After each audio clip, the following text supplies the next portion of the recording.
Bonjour à tous, alors on se retrouve pour ce deuxième épisode de broderie lecture. J'ai pas changé de livre, donc on va reprendre là où on en était. Mais avant, un petit peu de blabla. Euh, le cadrage n'est toujours pas excellent, je sais vraiment pas comment faire. Euh, j'ai mal au dos quand je suis assise dans une position classique. Et c'est compliqué pour moi de mettre mes bras un peu plus en hauteur. Donc là, tel que vous me voyez, enfin vous ne me voyez pas vraiment, mais tel que vous voyez mes mains, je suis bien installée au niveau de mon dos, etc. Mais je n'arrive pas à avoir un point de vue un peu mieux. Je fais des essais et on avance comme ça. Donc là, la vidéo dure, il me semble, 39 minutes et il y a un fil de brodé, c'est-à-dire 3 brins verts et 3 brins marron. Euh, vous voyez à la fin le résultat. On n'a pas fini la case encore, je pense qu'il y a encore un fil vert, donc 2 fois 3 brins et 3 brins de marron pour finir la case. Je pense que les vidéos, je ferai souvent un, un format de 2 fois 3 brins, donc en tout un fil de brodé. Je pense que c'est pas mal. Après, peut-être que pour d'autres motifs, je changerai un peu, mais j'aime bien ça. Euh, j'ai alterné dans ma façon de faire au niveau de la broderie. Des fois, je fais des lignes de demi-point et je reviens. Des fois, je fais du croix par croix. Ce que je sais, c'est que quand je brode croix par croix, c'est beaucoup plus joli. Mais voilà. C'est pas forcément ce que j'aime le mieux faire. En tout cas, la toile, elle est toujours vraiment chouette à faire. Je prends plaisir. Et on est reparti pour de la lecture. Tous trois, pourtant, se troublaient, saisis de timidité. Lorsque leur père était mort, emporté par la même fièvre qui leur avait pris leur mère, un mois auparavant, l'oncle Baudu, dans l'émotion de ce double deuil, avait bien écrit à sa nièce qu'il y aurait toujours chez lui une place pour elle, le jour où elle voudrait tenter la fortune à Paris. Mais cette lettre remontait déjà à près d'une année, et la jeune fille se repentait maintenant d'avoir ainsi quitté Valognes, en un coup de tête, sans avertir son oncle. Celui-ci ne les connaissait point, n'ayant plus remis les pieds là-bas, depuis qu'il en était parti tout jeune, pour entrer comme petit commis chez le drapier Hochecorne, dont il avait fini par épouser la fille. « Monsieur Baudu ?» demanda Denise, en se décidant enfin à s'adresser au gros homme qui les regardait toujours, surpris de leurs allures. « C'est moi, » répondit-il. Alors, Denise rougit fortement et balbutia. « Ah, tant mieux. Je suis Denise, et voici Jean, et voici Pépé. Vous voyez, nous sommes venus, mon oncle. » Baudu parut frappé de stupéfaction. Ses gros yeux rouges vacillaient dans sa face jaune. Ses paroles lentes s'embarrassaient. Il était évidemment, à 1000 lieues de cette famille qui lui tombait sur les épaules. « Comment ? Comment ? Vous voilà ?» répéta-t-il à plusieurs reprises. « Mais vous étiez à Valognes. Pourquoi n'êtes-vous pas à Valognes ?» De sa voix douce, un peu tremblante, elle dut lui donner des explications. Après la mort de leur père, qui avait mangé jusqu'au dernier sou dans sa teinturerie, elle était restée la mère des 2 enfants. Ce qu'elle gagnait chez Cornaille ne suffisait point à les nourrir tous les 3. Jean travaillait bien chez un ébéniste, un réparateur de meubles anciens, mais il ne touchait pas un sou. Pourtant, il prenait goût aux vieilleries, il taillait des figures dans du bois. Même, un jour, ayant découvert un morceau d'ivoire, il s'était amusé à faire une tête qu'un monsieur de passage avait vue. Et justement, c'était ce monsieur qui les avait décidés à quitter Valognes, en trouvant à Paris une place pour Jean chez un ivoirier. Vous comprenez, mon oncle, Jean entrera dès demain en apprentissage, chez son nouveau patron. On ne me demande pas d'argent, il sera logé et nourri. Alors, j'ai pensé que Pépé et moi, nous nous tirerions toujours d'affaires. Nous ne pouvons pas être plus malheureux qu'à Valognes. Ce qu'elle taisait, c'était l'escapade amoureuse de Jean, des lettres écrites à une fillette noble de la ville, des baisers échangés par-dessus un mur, tout un scandale qui l'avait déterminé au départ, et elle accompagnait surtout son frère à Paris pour veiller sur lui, prise de terreur maternelle, devant ce grand enfant si beau et si gai que toutes les femmes adoraient. L'oncle Baudu ne pouvait se remettre. Il reprenait ses questions. Cependant, quand il eut ainsi entendu parler de ses frères, il la tutoya. « Ton père ne vous a donc rien laissé ? Moi, je croyais qu'il y avait encore quelques sous. » Ah, je lui avais assez conseillé, dans mes lettres, de ne pas prendre cette teinturerie. Un brave cœur, mais pas 2 liards de tête. Et tu es resté avec ces 2 gaillards sur les bras, tu as dû nourrir ce petit monde. Sa face bilieuse s'était éclairée. Il n'avait plus les yeux saignants dont il regardait le bonheur des dames. Brusquement, il s'aperçut qu'il barrait la porte. Allons, dit-il, entrez, puisque vous êtes venus. Entrez, ça vaudra mieux que de bagonauder devant des bêtises. Et après avoir redressé aux étalages d'en face une dernière moue de colère, il livra passage aux enfants. Il pénétra le premier dans la boutique en appelant sa femme et sa fille. Élisabeth, Geneviève, arrivez donc, voici du monde pour vous. Mais Denise et les petits eurent une hésitation devant les ténèbres de la boutique. Aveuglés par le plein jour de la rue, ils battaient des paupières comme au seuil d'un trou inconnu, tâtant le sol du pied, ayant la peur instinctive de quelque marche traîtresse. Et, rapprochés encore par cette crainte vague, se serrant davantage les uns contre les autres, le gamin, toujours dans les jupes de la jeune fille et le grand derrière, ils faisaient leur entrée avec une grâce souriante et inquiète. La clarté matinale découpait la noire silhouette de leurs vêtements de deuil, un jour oblique dorait leurs cheveux longs. « Entrez, entrez !» répétait Baudu. En quelques phrases brèves, il mettait au courant Madame Baudu et sa fille. La première était une petite femme mangée d'anémie, toute blanche, les cheveux blancs, les yeux blancs, les lèvres blanches. Geneviève, chez qui s'aggravait encore la dégénérescence de sa mère, avait la débilité et la décoloration d'une plante grandie à l'ombre. Pourtant, des cheveux noirs magnifiques, épais et lourds, poussés comme par miracle dans cette chair pauvre, lui donnaient un charme triste. « Entrez !» dirent à leur tour les 2 femmes. « Vous êtes les bienvenus !» Et elles firent asseoir Denise derrière le comptoir. Aussitôt, Pépé monta sur les genoux de sa sœur, tandis que Jean, adossé contre une boiserie, se tenait près d'elle. Ils se rassuraient, regardaient la boutique où leurs yeux s'habituaient à l'obscurité. Maintenant, ils la voyaient, avec son plafond bas et enfumé, ses comptoirs de chêne polis par l'usage, ses casiers séculaires aux fortes ferrures. Des ballots de marchandises sombres montaient jusqu'aux solives. L'odeur des draps et des teintures, une odeur âpre de chimie, semblait décuplée par l'humidité du plancher. Au fond, 2 commis et une demoiselle rangeaient des pièces de flanelle blanche. « Peut-être ce petit monsieur-là prendrait-il volontiers quelque chose » dit Madame Baudu en souriant à Pépé. « Non, merci, » répondit Denise. « Nous avons bu une tasse de lait dans un café devant la gare. » Et, comme Geneviève regardait le léger paquet qu'elle avait posé par terre, elle ajouta « J'ai laissé notre mal là-bas. » Elle rougissait, elle comprenait qu'on ne tombait pas de la sorte chez le monde. Déjà, dans le wagon, dès que le train avait quitté Valognes, elle s'était sentie pleine de regrets. Et voilà pourquoi, à l'arrivée, elle avait laissé la malle et fait déjeuner les enfants. « Voyons, » dit tout d'un coup Baudu, « causons peu et causons bien. Je t'ai écrit, c'est vrai, mais il y a 1 an, et vois-tu, ma pauvre fille, les affaires n'ont guère marché depuis 1 an. » Il s'arrêta, étranglé par une émotion qu'il ne voulait pas montrer. Madame Baudu et Geneviève, l'air résigné, avaient baissé les yeux. « Oh !» continua-t-il, « c'est une crise qui passera, je suis bien tranquille. Seulement, j'ai diminué mon personnel. Il n'y a plus ici que 3 personnes, et le moment n'est guère venu d'engager une 4e. Enfin, je ne puis te prendre comme je te l'offrais, ma pauvre fille. » Denise l'écoutait, saisie, toute pâle. Il insista en ajoutant « Ça ne vaudrait rien, ni pour toi, ni pour nous. »« C'est bien, mon oncle, » finit-elle par dire péniblement. « Je tâcherai de m'en tirer tout de même. » Les Baudu n'étaient pas de mauvaises gens, mais ils se plaignaient de n'avoir jamais eu de chance. Au temps où leur commerce marchait, ils avaient dû élever 5 garçons, dont 3 étaient morts à 20 ans. Le 4e avait mal tourné. Le 5e venait de partir pour le Mexique comme capitaine. Il ne leur restait que Geneviève. Cette famille avait coûté gros, et Baudu s'était achevé en achetant à Rambouillet, le pays du père de sa femme, une grande baraque de maison. Aussi toute une aigreur grandissait-elle dans sa loyauté maniaque de vieux commerçant. « On prévient !» répondit-il en se fâchant peu à peu de sa propre dureté. « Tu pouvais m'écrire, je t'aurais répondu de rester là-bas. Quand j'ai appris la mort de ton père, parbleu, je t'ai dit ce qu'on a l'habitude de dire. Mais tu tombes là, sans crier gare. C'est très embarrassant. » Il haussait la voix, il se soulageait. Sa femme et sa fille restaient les regards à terre, en personnes soumises qui ne se permettaient jamais d'intervenir. Cependant, tandis que Jean blêmissait, Denise avait serré contre sa poitrine Pépé, terrifiée.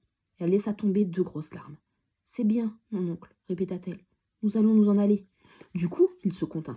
Un silence embarrassé régna. Puis il reprit d'un ton bourru. « Je ne vous mets pas à la porte. Puisque vous êtes entrés maintenant, vous coucherez toujours en haut. Ce soir, nous verrons après. » Alors, Madame Baudu et Geneviève comprirent, sur un regard, qu'elle pouvait arranger les choses. Tout fut réglé. Il n'y avait point à s'occuper de Jean. Quant à Pépé, il serait à merveille chez Madame Gras, une vieille dame qui habitait un rez-de-chaussée, rue des Orties, où elle prenait en pension complète des enfants jeunes, moyennant 40 francs par mois. Denise déclara qu'elle avait de quoi payer le premier mois. Il ne restait donc qu'à la placer elle-même. On lui trouverait bien une place dans le quartier. Est-ce que Vinsart ne demandait pas une vendeuse dit Geneviève. Tiens, c'est vrai, cria Baudu. Nous irons le voir après déjeuner. Il faut battre le fer pendant qu'il est chaud. Pas un client n'était venu déranger cette explication de famille. La boutique restait noire et vide. Au fond, les deux commis et la demoiselle continuaient leur besogne avec des paroles chuchotées et sifflantes. Pourtant, 3 dames se présentèrent. Denise resta seule un instant. Elle baisa Pépé, le cœur gros à l'idée de leur prochaine séparation. L'enfant, câlin comme un petit chat, cachait sa tête sans prononcer une parole. Quand Madame Baudu et Geneviève revinrent, elles le trouvèrent bien sage, et Denise assura qu'il ne faisait jamais plus de bruit. Il restait muet les journées entières, vivant de caresses. Alors, jusqu'au déjeuner, toutes 3 parlèrent des enfants, du ménage, de la vie à Paris et en province, par phrases courtes et vagues, en parentes un peu embarrassées de ne pas se connaître. Jean était allé sur le seuil de la boutique et n'en bougeait plus, intéressé par la vie des trottoirs, souriant aux jolies filles qui passaient. À 10 heures, une bonne parut. D'ordinaire, la table était servie pour Baudu, Geneviève et le premier commis. Il y avait une seconde table à 11 heures pour Madame Baudu, l'autre commis et la demoiselle. « À la soupe !» cria le drapier en se tournant vers sa nièce. Et, comme tous étaient assis déjà dans l'étroite salle à manger, derrière la boutique, il appela le premier commis qui s'attardait. « Colomban !» Le jeune homme s'excusa, ayant voulu finir de ranger les flanelles. C'était un gros garçon de 25 ans, lourd et madré. Sa face honnête, à la grande bouche molle, avait des yeux de ruse. « Que diable! Il y a un temps pour tout, disait Baudu, qui, installé, carrément, découpait un morceau de veau froid, avec une prudence et une adresse de patron, pesant les minces parts du coup d'œil à 1 gramme près. Il servit tout le monde, coupa même le pain. Denise avait pris Pépé auprès d'elle pour le faire manger proprement. Mais la salle obscure l'inquiétait. Elle la regardait, elle sentait le cœur serré, elle qui était habituée aux larges pièces nues et claires de sa province. Une seule fenêtre ouvrait sur une petite cour intérieure, communiquant avec la rue par l'allée noire de la maison. Et cette cour, trempée, empestée, était comme un fond de puits où tombait un rond de clarté louche. Les jours d'hiver, on devait allumer le gaz du matin au soir. Lorsque le temps permettait de ne pas allumer, c'était plus triste encore. Il fallut un instant à Denise pour accoutumer ses yeux et distinguer suffisamment les morceaux sur son assiette. « Voilà un gaillard qui a bon appétit, déclara Baudu en constatant que Jean avait achevé son veau. S'il travaille autant qu'il mange, ça fera un rude homme. Mais toi, ma fille, tu ne manges pas? Et dis-moi maintenant qu'on peut causer, pourquoi ne t'es-tu pas mariée à Valogne ?» Denise lâcha son verre qu'elle portait à sa bouche. « Oh, mon oncle, me marier, vous n'y pensez pas.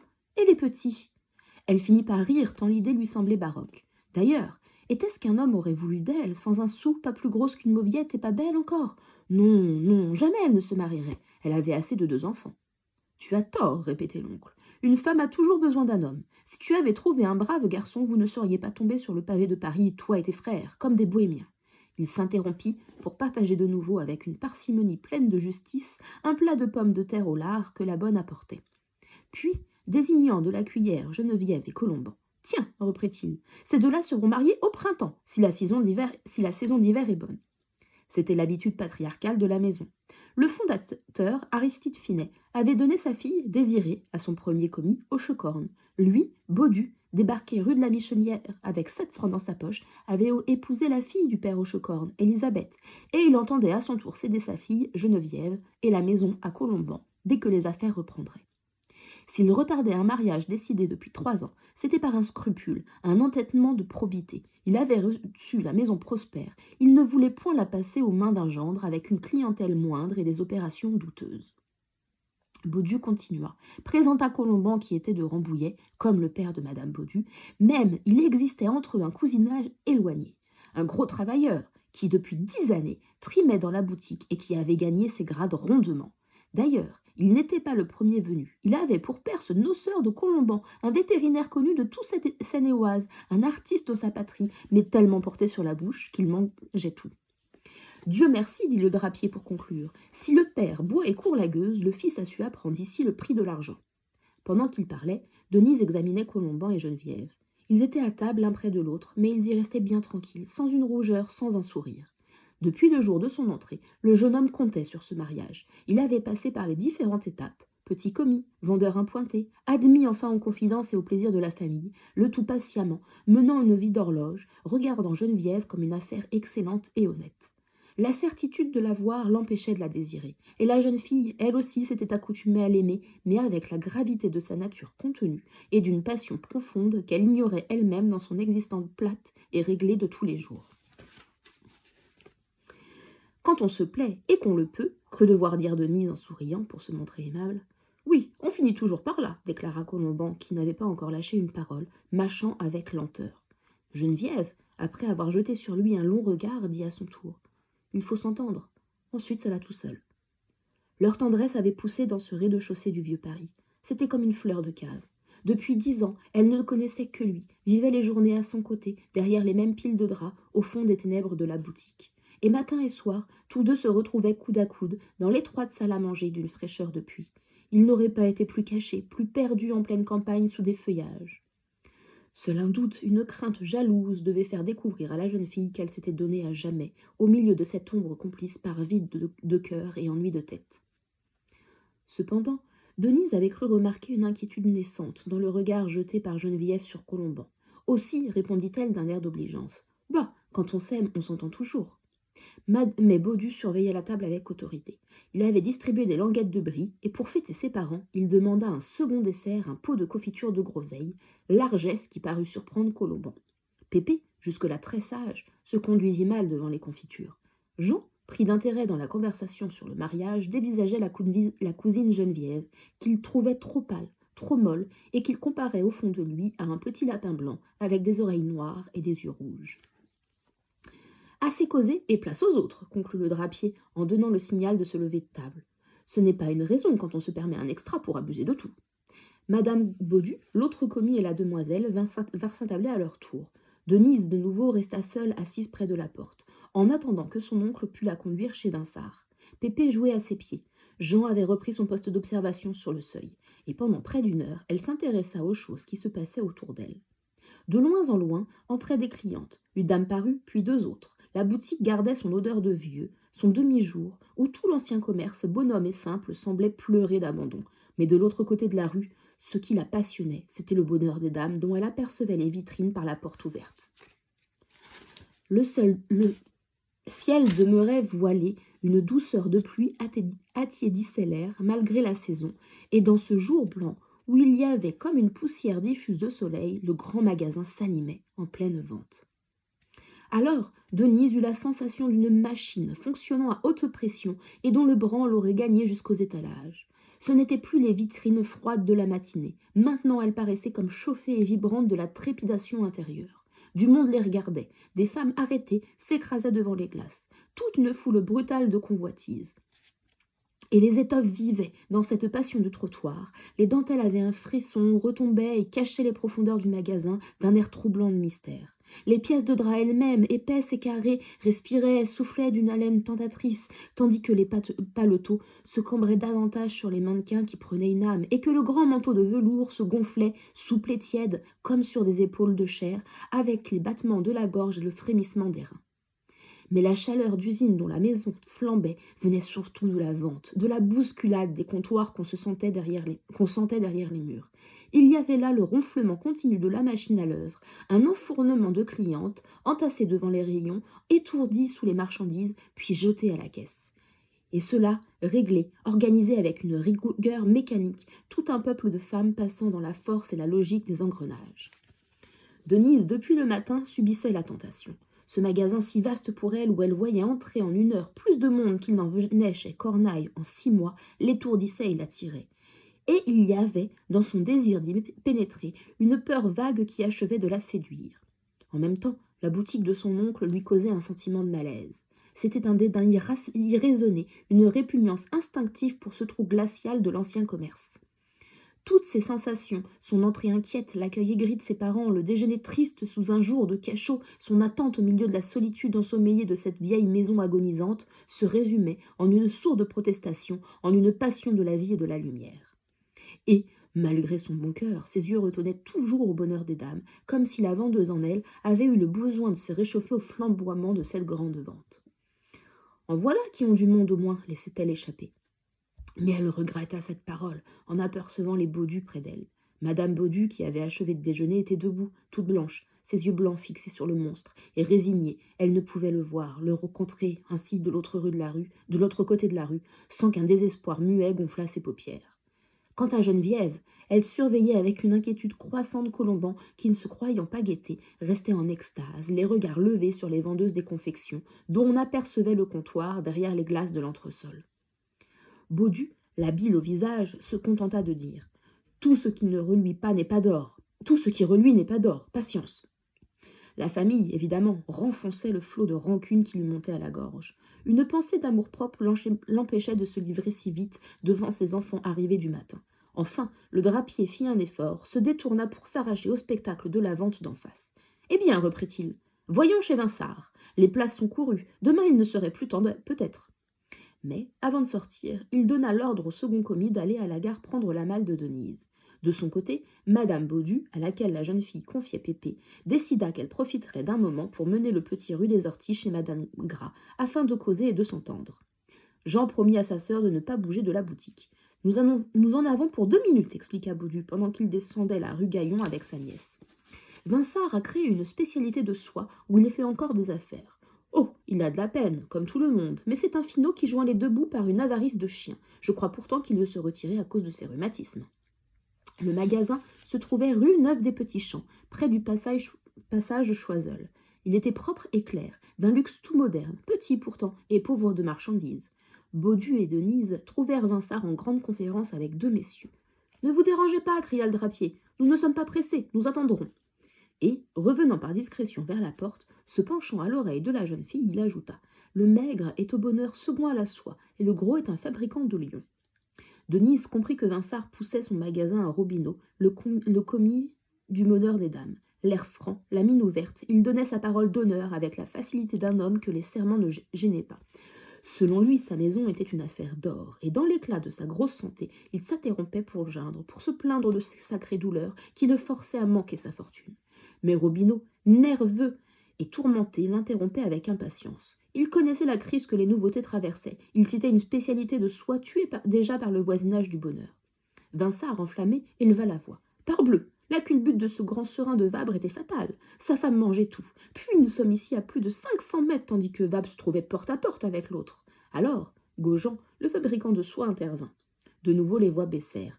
Lui accusait les grands magasins de ruiner la fabrication française. 3 ou 4 lui faisaient la loi, régnaient en maître sur le marché. Et il laissait entendre que la seule façon de les combattre était de favoriser le petit commerce, les spécialités surtout, auxquelles l'avenir appartenait. Aussi offrait-il des crédits très larges à Robineau. « Voyez comme le bonheur s'est conduit à votre égard, répondait-il. Aucun compte des services rendus, des machines à exploiter le monde.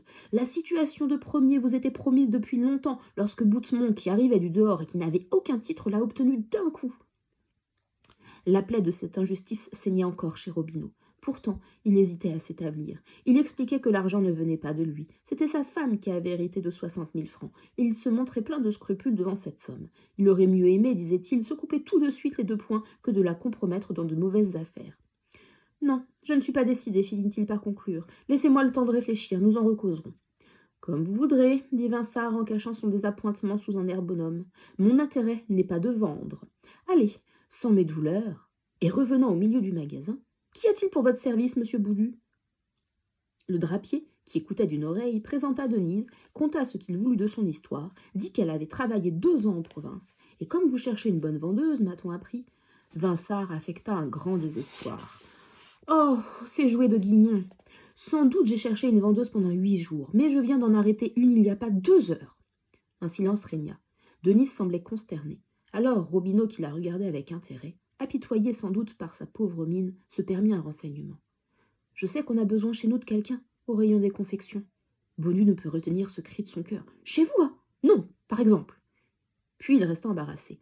Denise était devenue toute rouge. Entrer dans ce grand magasin, jamais elle n'oserait, et l'idée d'y être la comblait d'orgueil. « Pourquoi donc ?» reprit Robineau surpris. « Ce serait au contraire une chance pour mademoiselle. Je lui conseille de se présenter demain matin à madame Aurélie la première. Le pis qui puisse lui arriver, c'est de n'être pas accepté. » Le drapier, pour cacher sa révolte intérieure, se jeta dans des phrases vagues. Il connaissait madame Aurélie, ou du moins son mari, l'homme, le caissier, un gros qui avait eu le bras droit coupé par un omnibus. puis revenant brusquement à Denise. « D'ailleurs, c'est ton affaire, ce n'est pas la mienne. Elle est bien libre. » Et il sortit, après avoir salué Gaujean et Robineau. Vinsart l'accompagna jusqu'à la porte en renouvelant l'expression de ses regrets. La jeune fille était demeurée au milieu du magasin, intimidée, désireuse d'obtenir du commis des renseignements plus complets. Mais elle n'osa pas. Elle salua à son tour et dit simplement « Merci, monsieur. » Sur le trottoir, Baudu n'adressa pas la parole à sa nièce. Il marchait vite, il la forçait à courir comme emporté par ses réflexions. Rue de la Michonnière, il allait rentrer chez lui lorsqu'un boutiquier voisin, debout sur la porte, l'appela d'un signe. Denise s'arrêta pour l'attendre. « Quoi donc, père Bourrat » demanda le drapier. Bourrat était un grand vieillard à tête de prophète, chevelu et barbu, avec des yeux perçants sous de gros sourcils embroussaillés.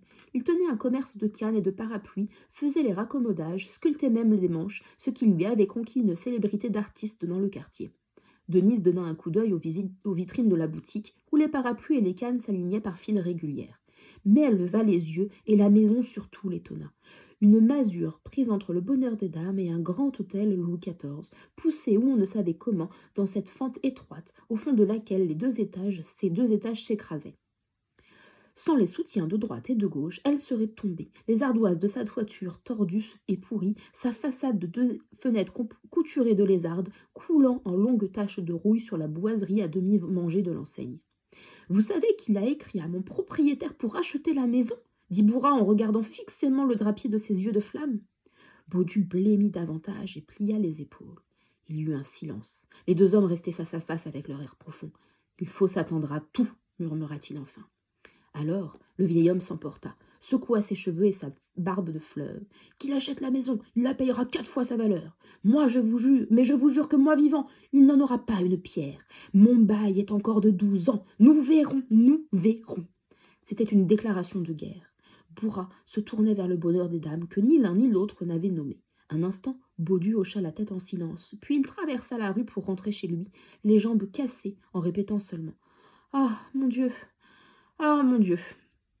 Denise, qui avait écouté, suivit son oncle. Madame Baudu rentrait aussi avec Pépé, et tout de suite, elle dit que Madame Gras prenait l'enfant quand on voudrait. Mais Jean venait de disparaître. Ce fut une inquiétude pour sa sœur. Quand il revint, le visage animé, parlant du boulevard avec passion, elle le regarda d'un air triste qui le fit rougir. On avait apporté leur mal, ils coucheraient en haut, sous les toits. « À propos, et chez Vinsart ?» demanda Madame Baudu.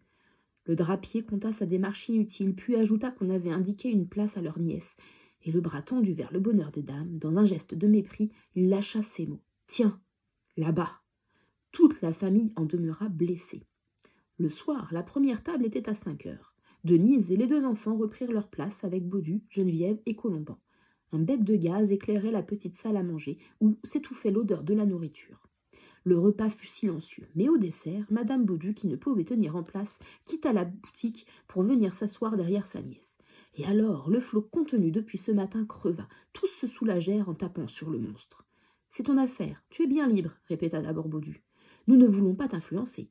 Seulement, si tu savais quelle maison !» Par phrases coupées, il conta l'histoire de cette Octave Mouret. Toutes les chances. Un garçon tombé du midi à Paris avec l'audace aimable d'un aventurier. Et dès le lendemain, des histoires de femmes, une continuelle exploitation de la femme, le scandale d'un flagrant délit dont le quartier parlait encore, puis la conquête brusque et inexplicable de Madame Édouin, qui lui avait apporté le Bonheur des Dames. « Cette pauvre Caroline, » interrompit Madame Baudu, « elle était un peu ma parente. Ah, si elle avait vécu, les choses tourneraient autrement. Elle ne nous laissait pas assassiner, et c'est lui qui l'a tuée. Oui, dans ses constructions. Un matin, en visitant les travaux, elle est tombée dans un trou. 3 jours après, elle mourait. Elle qui n'avait jamais été malade, qui pourtant était si bien portante, si belle, il y a de son sang sous les pierres de la maison. » Au travers des murs, elle désignait le grand magasin de sa main, pâle et tremblante. Denise, qui écoutait comme on écoute un conte de fées, eut un léger frisson. La peur qu'il y avait depuis le matin au fond de la tentation exercée sur elle venait peut-être du sang de cette femme qu'elle croyait voir maintenant dans le mortier rouge du sous-sol. « On dirait que ça lui porte bonheur », ajouta Madame Baudu, sans nommer Mouret. Mais le drapier haussait les épaules, dédaigneux de ses fables de nourrice. Il reprit son histoire. Il expliquait la situation commercialement. Le Bonheur des Dames avait été fondé en 1822 par les frères Deleuze. À la mort de l'aîné, sa fille Caroline s'était mariée avec le fils d'un fabricant de toiles, Charles Édouin, et plus tard, étant devenue veuve, elle avait épousé ce Mouret. Elle lui apportait donc la moitié du magasin. 3 mois après le mariage, l'oncle Deleuze décédait à son tour sans enfant, si bien que lorsque Caroline avait laissé ses os dans les fondations, ce Mouret était resté seul héritier, seul propriétaire du bonheur. Toutes les chances. Un homme à idées, un bouillon dangereux qui bouleversera le quartier si on le laisse faire, continua Baudu. Je crois que Caroline, un peu romanesque, elle aussi, a dû être prise par les projets extravagants du monsieur. Bref, il a décidé à acheter la maison de gauche, puis la maison de droite. Et lui-même, quand il a été seul, en a acheté 2 autres, de sorte que le magasin a grandi, toujours grandi, au point qu'il menace de nous manger tous maintenant. Il s'adressait à Denise, mais il parlait pour lui, remâchant par un besoin fiévreux de se satisfaire cette histoire qui le hantait. Dans la famille, il était le bilieux, le violent au poing toujours serré. Madame Baudu n'intervenait plus, immobile sur sa chaise. Geneviève et Colomban, les yeux baissés, ramassaient et mangeaient par distraction des miettes de pain. Il faisait si chaud, si étouffé dans la petite pièce, que Pépé s'était endormi sur la table, et que les yeux de Jean lui-même se fermaient. « Patience, reprit Baudu, saisi d'une soudaine colère. Les faiseurs se casseront les reins. Mouret traverse une crise, je le sais. Il a dû mettre tous ses bénéfices dans ses folies d'agrandissement et de réclame. En outre, pour trouver des capitaux, il s'est avisé de décider la plupart de ses employés à placer leur argent chez lui. Aussi est-il sans un sou maintenant, et si un miracle ne se produit pas, s'il n'arrive pas à tripler sa vente comme il l'espère, vous verrez quel débâcle. Ah, je ne suis pas méchant, mais ce jour-là, j'illumine, parole d'honneur. Il poursuivit d'une voix vengeresse. On eût dit que la chute du Bonheur des Dames devait rétablir la dignité du commerce en compromise. Avait-on jamais vu cela? Un magasin de nouveautés où l'on vendait de tout? Un bazar, alors? Aussi, le personnel était gentil. Un tas de godelureaux qui manœuvraient comme dans une gare, qui traitaient les marchandises, les clientes comme des paquets, lâchant le patron ou lâché par lui pour un mot, sans affection, sans mœurs, sans art. Et il prit tout d'un coup à témoin Colomban. Certes, lui, Colomban, élevé à la bonne école, savait de quelle façon lente et sûre on arrivait aux finesses, aux roueries du métier. L'art n'était pas de vendre beaucoup, mais de vendre cher. Puis, il pouvait dire comment on l'avait traité, comment il était devenu de la famille, soigné lorsqu'il tombait malade, blanchi et raccommodé, surveillé paternellement, aimé, enfin. Bien sûr, répétait Colomban après chaque cri du patron. Tu es le dernier, mon brave, finit par déclarer Baudu attendri. Après toi, on n'en fera plus. Toi seul me console, car si c'est une pareille bousculade qu'on appelle à présent le commerce, je n'y entends rien. J'aime mieux m'en aller. Geneviève, la tête penchée sur une épaule, comme si son épaisse chevelure noire eût pesé trop lourd à son front pâle, examinait le commis souriant. Et dans son regard, il y avait un soupçon, un désir de voir si Colomban, travaillé d'un remords, ne rougirait pas sous de tels éloges. Mais, en garçon rompu aux comédies du vieux négoce, il gardait sa carrure tranquille, son air bonasse, avec son pli de ruse aux lèvres. Cependant, Baudu criait plus fort, en accusant ce déballage d'en face, ces sauvages qui se massacraient entre eux avec une lutte pour la vie d'en arriver à détruire la famille. Et il citait leurs voisins de campagne, les l'homme, la mère, le père, le fils, tous les 3 employés dans la baraque, des gens sans intérieur, toujours dehors, ne mangeant chez eux que le dimanche, une vie d'hôtel et de table d'hôte, enfin. Certes, sa salle à manger n'était pas grande, on aurait pu même y souhaiter plus de jours et plus d'air, mais au moins sa vie tenait là, il y avait vécu dans la tendresse des siens. En parlant, ses yeux faisaient le tour de la petite pièce, et un tremblement le prenait à l'idée inavouée que les sauvages pourraient un jour, s'il achevait de tuer sa maison, le déloger de ce trou où il avait chaud entre sa femme et sa fille. Malgré l'assurance qu'il affectait quand il annonçait la culbute finale, il était plein de terreur au fond. Il sentait bien le quartier envahi, dévoré peu à peu. « Ce n'est pas pour te dégoûter, reprit-il en tâchant d'être calme. Si ton intérêt est d'entrer là-dedans, je serai le premier à te dire. Entre-y. Je le pense bien, mon oncle, murmura Denise, étourdie, et dont le désir d'être au bonheur des dames grandissait au milieu de toute cette passion. Il avait posé les coudes sur la table, il la fatiguait de son regard. Mais, voyons, toi qui es de la partie, dis-moi s'il est raisonnable qu'un simple magasin de nouveautés se mette à vendre de n'importe quoi. Autrefois, quand le commerce était honnête, les nouveautés comprenaient les tissus, pas davantage. Aujourd'hui, elles n'ont plus que l'idée de monter sur le dos du voisin et de tout manger. Voilà ce dont le quartier se plaint, car les petites boutiques commencent à y souffrir terriblement. Ce Mouret les ruine. Tiens, Bédoré et sa sœur, la bonnetterie de la rue Gaillon, a déjà perdu la moitié de sa clientèle. Chez mademoiselle Tatin, la lingère du passage Choiseul, on en est à baisser les prix, à lutter de bon marché. Et l'effet du fléau de cette peste se fait sentir jusqu'à la rue Neuve des Petits Champs, où je me suis laissé dire que messieurs Vampouille frères, les fourreurs ne pouvaient tenir le coup. « Ah, des calicots qui vendent des fourrures, c'est trop drôle. Une idée du Mouret encore. »« Et les gants ?» dit madame Baudu. « N'est-ce pas monstrueux? Il a osé créer un rayon de ganterie. Hier, comme je passais rue Neuve-Saint-Augustin, Quinette se trouvait sur la porte, l'air si triste que je n'ai pas voulu lui demander si les affaires allaient bien. »« Et les parapluies ?» reprit Baudu. « Ça, c'est le comble. Bourrat est persuadé que le Mouret a voulu simplement le couler. Car enfin, à quoi ça rime des parapluies avec des étoffes? Mais Bourrat est solide. Il ne se laissera pas égorger. Nous allons rire un de ces jours. » Il parla d'autres commerçants. Il passa le quartier en revue. Parfois, des aveux lui échappaient. Si Vinsart tâchait de vendre, tous n'avaient plus qu'à faire leur paquet, car Vinsart était comme les rats qui filent des maisons quand elles vont couler. Puis, aussitôt, il se démontait. Il rêvait une alliance, une entente des petits détaillants pour tenir tête au colosse. Depuis un moment, il hésitait à parler de lui, les mains agitées, la bouche tiraillée par un tic nerveux. Enfin, il se décida. « Moi, jusqu'ici, je n'ai pas trop à me plaindre. Oh, il m'a fait du tort, le gredin, mais il se tint encore que les draps des dames, les draps légers pour robes et les draps plus forts pour manteaux. Il ne tient encore. On vient toujours chez moi acheter les articles d'hommes, les velours de chasse, les livrées, sans parler des flanelles et des molletons dont je me défie d'avoir un assortiment aussi complet. Seulement il masticote, il croit me faire tourner le sang parce qu'il a mis son rayon de draperie là, en face. Tu as vu son étalage, n'est-ce pas? Toujours il y plante ses plus belles confections au milieu d'un encadrement de pièces de drap, une vraie parade de saltimbanques pour raccrocher les filles. Foi d'honnête homme, je rougirais d'employer de tels moyens. Depuis près de 100 ans, le vieil Elbeuf est connu, et il n'a pas besoin à sa porte de pareil attrape-nigaud. Tant que je vivrai, la boutique restera telle que je l'ai prise, avec ses 4 pièces d'échantillon à droite et à gauche, pas davantage. L'émotion gagnait toute la famille. Geneviève se permit de prendre la parole, après un silence. Notre clientèle nous aime, papa, il faut espérer. Aujourd'hui encore, mesdames Desforges et madame de Beauve sont venues. J'attends madame Marty pour des flanelles. Moi, déclara Colomban, j'ai reçu hier une commande de madame Bourdelais. Il est vrai qu'elle m'a parlé de cheviotes anglaises, affichées en face 10 sous meilleur marché, la même que chez nous, paraît-il.